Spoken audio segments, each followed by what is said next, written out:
Hey everybody, welcome back. Hey, I just did a video where I showed you how Congress was basically slaving you all to make money on the stock market. Yeah, that's one way that they're taking money from you. And let me show you another way, because you can't do these things unless Congress lets you or the government lets you. Let's just say government because they're all involved. So let's see how this works out. When I noticed my electric bill gone up, I started asking my neighbors, is your bill also going up? And they had no idea that this was happening. If you live in any of these states, your electric bill is higher this summer. It's not because of anything you did. You're paying more because the world's biggest tech companies are building so many data centers. I do guess that a lot of the world gets covered in data centers over time, but I don't know, because maybe put them in space. Is this something where we are committed to building out data centers across our 60 regions? We are absolutely going to. Big tech's quest for artificial intelligence is creating a tidal wave of new costs that are about to hit all of us, even if you live nowhere near a data center. The big problem is that we're all subsidizing the wealthiest corporations in the world in their pursuit of artificial intelligence. Americans' utility bills are rising while big tech's profits are going through the roof. We traveled into data center country and found a hidden wealth transfer. Everyday people covering the power costs of the data center build-out. Companies like Amazon and Meta striking secret deals with utilities. It's all proprietary, it's all behind non-disclosure agreements and blacked out documents. And lobbying for a system that leaves all of us footing their bill, unless we do something about it. So I've always paid attention to my electric bill, mainly for environmental friendly reasons. I wanted to make sure I'm not using too much light, and what room am I using the most light. Cassandra Linez lives in northern New Jersey. In July, she got an electric bill that caught her attention.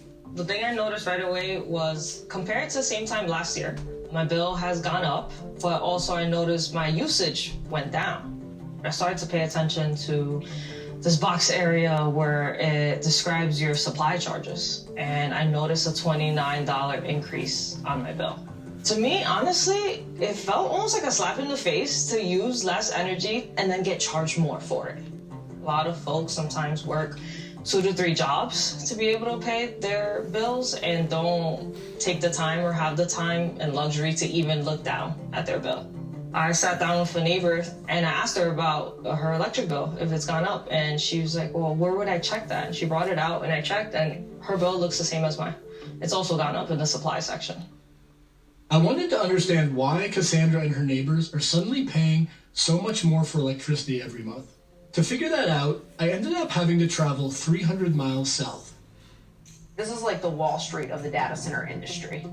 Julie Bolthouse researches the dramatic growth of an area of Northern Virginia known as Data Center Alley. So there's already over 200 data centers that are built or approved in Loudoun County. We have the largest data center market in the world by far. And so there's a race to ensure that these companies have enough space to grow out what they hope to be the future of AI. The demand is just off the charts. We're the biggest owner, the biggest developer of data centers, and our pipeline right now is up 25% year on year. Between 2021 and 2024, the number of data centers nationwide nearly doubled. And that's because companies like Amazon, Meta, Microsoft, and Google have decided to invest billions on technology that requires an enormous amount of computing power. What does it take to win? For AI, that means you've got to have the most powerful training compute. Training compute is kind of like the engine. This horsepower of the engine. We are basically all in on this. We're building multiple multi-gigawatt data centers. As the tech industry is currently conceiving of artificial intelligence, it just requires a massive amount of energy-intensive, power-hungry computer chips. Ari Pesco wrote a recent report about how data centers are affecting energy markets. We've seen announcements from Meta and from OpenAI that they intend to develop 5 gigawatt data center campuses. I mean, just to, I guess, put this in perspective, I think a gigawatt, it's like around the size of like a meaningful nuclear power plant only going towards training a model. These AI development companies want to get these gigawatt-sized facilities online. They want many of them around the country, and they want to do it within the next few years. In 2025, the tech industry is expected to spend about $475 billion on data centers, up 42% since last year. Today, data centers make up about 4% of US electricity demand. In just the next 3 years, that's expected to triple. The United States has never generated more electricity in our history than we are today. The problem is that data centers are bursting through the envelope of energy demand, and we're seeing record energy demand almost entirely being driven by data centers. Tyson Slocum works on energy and utility issues at Public Citizen. And so let's take an example in the world's largest power market. It's called PJM. It covers 13 US states from Illinois to Washington, D.C. About 65 million Americans live within its footprint. Many factors determine what we pay for electricity, but to understand how data centers are making it more expensive, it's important to know that the price that utility companies pay for power is set in regional markets. The biggest of those is a market known as the PJM. They had a big, what's known as a capacity auction last year. Last year's capacity auction broke all records. And what happened last summer in the auction is the prices went up by 800%, a massive increase in costs. David Lapp represents ratepayers in Maryland, another PJM state. He explained to me that when utilities have to pay a higher capacity price, they pass it on to consumers in the form of supply charges. According to the PJM's independent monitor, data centers were responsible for 63% of last year's price increase. We saw customers with bills $900, over $1,000. It's unfathomable that they are having to pay higher rates to support wealthy corporations building data centers. And it's not just PJM. We're seeing this happen across the country. We're seeing data center loads from coast to coast. It's affecting every energy market. One way to start addressing this supply and demand problem would be to bring new power supply to the grid. But then the big question is, who's going to pay for that new infrastructure? The way the system currently works, we all pay for it. So the utility business model is more than 100 years old, and it was designed to spread electricity service at the beginning of the 20th century. The basic idea is that utility builds something and you socialize the costs to all of the ratepayers that have no choice but to take that utility's service. The cost of new infrastructure mostly shows up on another part of your electric bill, sometimes called delivery charges. Utility companies are allowed to set those charges high enough to recoup every dollar they spent building, plus a regulated rate of profit, usually around 10%. So this is a huge profit opportunity. This growth in demand is a great excuse to build the sort of infrastructure that they're very comfortable building. If you look at sort of any of the earnings calls that these companies do, they're touting data center growth in their region. To lure data centers to their service areas, utilities have started cutting direct deals with big tech. One way that utilities might attract new data center customers is by offering them a good deal on electricity. This is a competition between utilities to attract these data centers. Ari and his team looked at nearly 50 regulatory proceedings across the country about utility rates for data centers. What they found is that the deals between tech companies and utilities are typically hidden from the public, and there's good reason to believe we should be concerned about that. The concern with these deals is that the data center may be underpaying, that it's not covering the cost that the utility is incurring to provide service to that data center. And there's going to be a shortfall for the utility, and it's going to look to the rest of us, to ordinary ratepayers, to make up that difference. And so our rates will go up in order to finance a sweetheart deal for a data center. One recent example is happening right now in Louisiana with a data center being developed by Meta. Last year, a utility company in Louisiana proposed to spend $3 billion on a new power plant to meet electricity demand from a Meta data center. The full terms of its deal with Meta are secret, but redacted regulatory filings have revealed that the public is on the hook for Meta's power plant. Meta has signed a 15-year deal, and it only obligates them to pay for about half of that $3 to $4 billion of infrastructure, which means that there's a big risk that everyone else in Louisiana will get stuck with the rest of that bill. I believe deeply in building personal superintelligence for everyone. And at Meta, we have the resources to build the massive infrastructure required and the ability to deliver new technology to billions of people.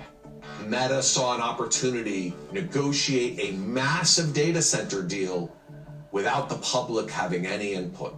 And to this day, there is still massive amounts of detail about that Meta AI complex that the people of Louisiana have no information about. In Virginia, the utility company Dominion Energy has proposed to build 6 new power plants to meet data center demand, the first at a cost of $4.5 billion.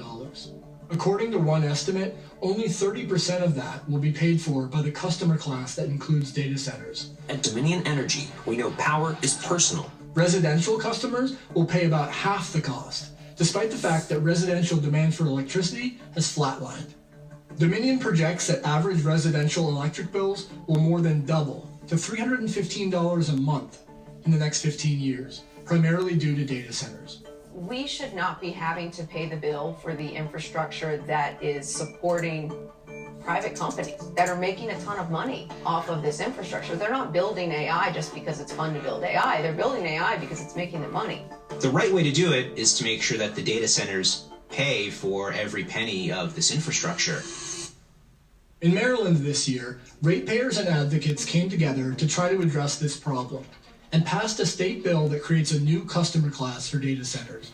So what this legislation does, and it's an important step forward, is it says these data centers don't fit within any of those customer classes, and we need a new customer class for large loads. Once you have a ratepayer class, then you can actually specifically charge that class for infrastructure that's being built for them, and you can isolate them from other ratepayers. Isolating these data centers is an important first step, and a number of states are taking that step. The Oregon legislature also passed a law this spring that isolates data centers from other ratepayers. But taking that step in other states will not be easy because big tech companies have other plans. A group called the Data Center Coalition is opposing these efforts at state capitals across the country. It's a membership organization made up of Amazon, Meta, Google, Microsoft, and dozens of other data center operators. And it claims that its members are already paying their fair share for power. We hear the data centers say, we welcome paying those costs, but we're not seeing them advocate for reforms where they really take on those costs. The Data Center Coalition is corporate public relations, right? They're not paying their fair share. The numbers don't lie. In the last few years, the Data Center Coalition has raised millions of dollars from its corporate members. In Virginia last year, its PAC gave over $2 million to state legislators. The investment paid off this spring when state leaders voted down several bills that would have regulated data centers. Big tech is literally the wealthiest, most profitable industry in the world. They have the capacity to pull out their pocketbooks and cover their costs associated with this data center expansion. Instead, the American people and small businesses that aren't data centers are covering their costs. In the next 15 years, data centers are expected to add an additional $160 billion to grid costs in the US. If policymakers fail to change anything, by one estimate, electricity rates for average households will spike by as much as 70%. I think if the tech companies are the ones that want to do this, are the ones that are in competition with each other, want to create this open market and have this business, I think they're the ones that need to pay for these infrastructures, not myself. So did you see it? Redacted? They redacted? Yeah. That's the government hiding secretly stuff going behind the scenes. So if you don't think that the government is involved in this, along with all your billionaires, and then they turn around and charge you for their profits, really, I advise you to start looking into free electricity. It's out there. I've seen it.